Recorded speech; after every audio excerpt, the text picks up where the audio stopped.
The Landrum Cardinals finished 5-7 last year, making it to the second round of the playoffs.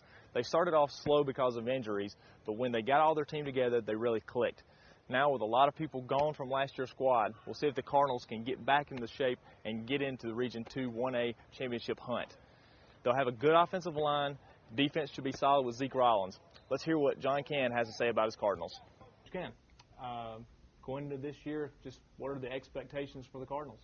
Well, you know, very disappointed how we lost the region championship last year by a point at the end of the year, hoping to win those back-to-back. So our focus has been getting back on track and winning a region championship. Yeah. You've lost a good deal of seniors from last year's squad. What do you kind of do to get players out? And well, you know, our numbers are actually good, and we've got 16 seniors, which is the largest class I've had there in 6 years. So we actually, even though we lost, you know, losing Mark Cann and Chris Gray and Garrison McDowell offensively were huge losses, and they're all going to play in college. But we've still got 4 of our 5 starters back on the offensive line. Ethan Elder back at tight end. Fullback's back. Now we're replacing everybody else skill-wise, so we're pretty untested there. But I think we're going to be good up front, which will really help with that. Defensively, we feel like we could maybe be as good up front as we've been in 7 years. Everybody's back. Of course, Ethan will play both ways. Zeke Rollins, who's an outstanding player for us on both sides of the ball, returns at defensive end, and he'll be a 4-year starter. This will be his 4th year. So we'll look for big things out of him coming off the edge, playing Ethan and Hunter Haycock inside. All our linebackers are back inside and out. Secondary-wise, we just lost a returning corner.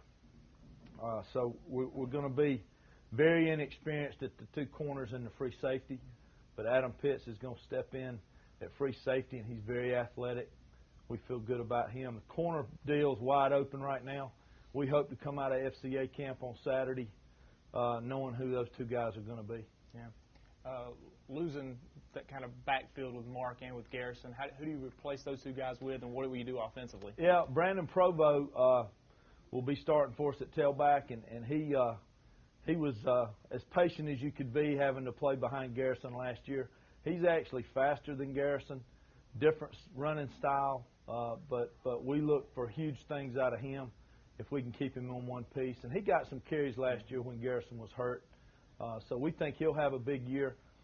Our attack is basically going to be the same. We're going to base out of the eye because we feel like with all those starters back up front, we're going to run right at people.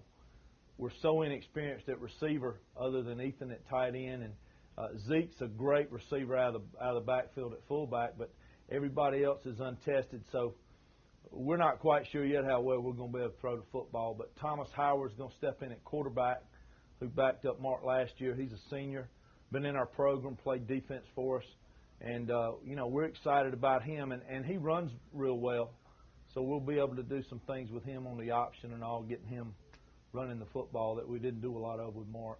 And how exciting is it to be able to now, hey, we're going to get to play in our new stadium. We didn't get to last year. Here we go, guys. Yeah, we hope we get to play in it. No, still got to fix the goalpost, but I was down on the field today. It really looks good. So that's exciting, finally, that we know it's going to be here. And, you know, I was doing some paperwork today and realized that a month from today, we're playing in a jamboree.